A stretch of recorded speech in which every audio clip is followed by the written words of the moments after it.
This is Brian Kasarik, your gay travel guru, and I'm in Napa and Sonoma Valley to explore the gay side of California's wine country.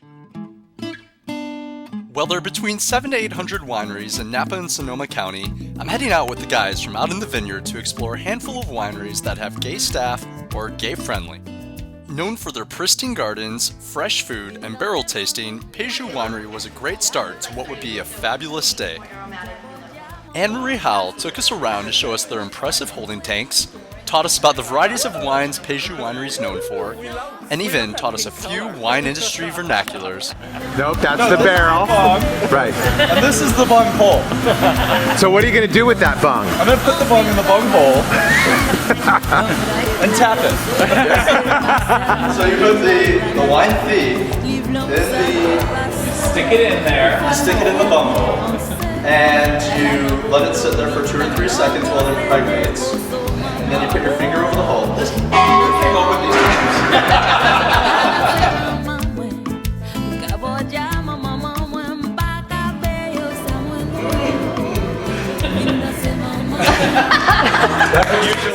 After touring the holding areas, we stopped by the tasting room to sample a few glasses of wine, and then down to the chef's kitchen for a sampling of the food that was being prepared for an afternoon tasting. beautiful, but I don't smell. Because of their gardens, Peju Winery aims to incorporate as much fresh ingredients into their cooking classes, chef's table lunches and dinners, and wine and food pairing education class. Filled with great wine, fabulous food, and new knowledge, it was time to continue the journey through Napa and Sonoma Valley. Just a 15-minute drive from Peju Winery, we made our way to the Clos du Val Winery. We met with Tracy Mason, who showed us around the iconic ivy-covered winery.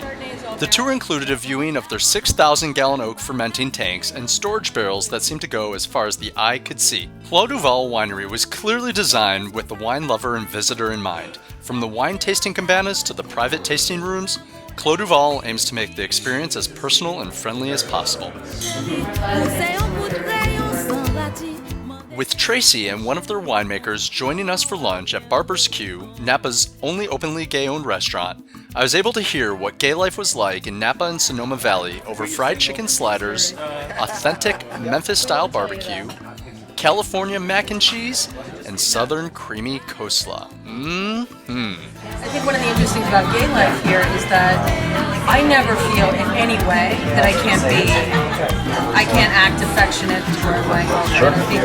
In any way, anywhere. So yeah, we've got one more stop. We're going to go by Seja Vineyards. Seja which is one of the few Hispanic-owned vineyards. As one of the only Hispanic-owned vineyards in town, we're all about supporting minority-owned businesses, as Seja is very supportive of the LGBT community as well. Amelia Seja, one of the founders and owners, is even more of an experience if you're lucky enough to meet her while visiting the tasting salon. Wrapping up the day, we made one last stop to Walt Wines to visit the adorably charming tasting room staff, Scott. Okay, back to wine. Walt Wines takes a more non-interventionist approach to winemaking and sources wine from only the best vineyards for creating the finest Pinot Noir and Chardonnay blends.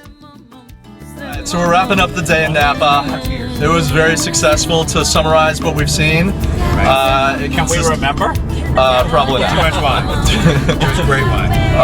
There were bungholes, wine thieves. We had some great barbecue at Barber's Q. Barber's Q. Gay-owned. We visited Peju. then we visited Clos du Val. Clos du Val. Clearly. With a very hot boy. In the Very hot boy and some lipstick lesbians. Gary found a new husband. I did. Future ex-husband. Future ex-husband, which is everyone. Yeah, it was a great day. We had a lot of fun. Thank you to Out in the Vineyard for taking me around and showing me today. So we'll wrap it up and see you guys later. And remember to always live proud and travel proud. Visit gatetravel.com to learn more about Napa and Sonoma Valley and Out in the Vineyard.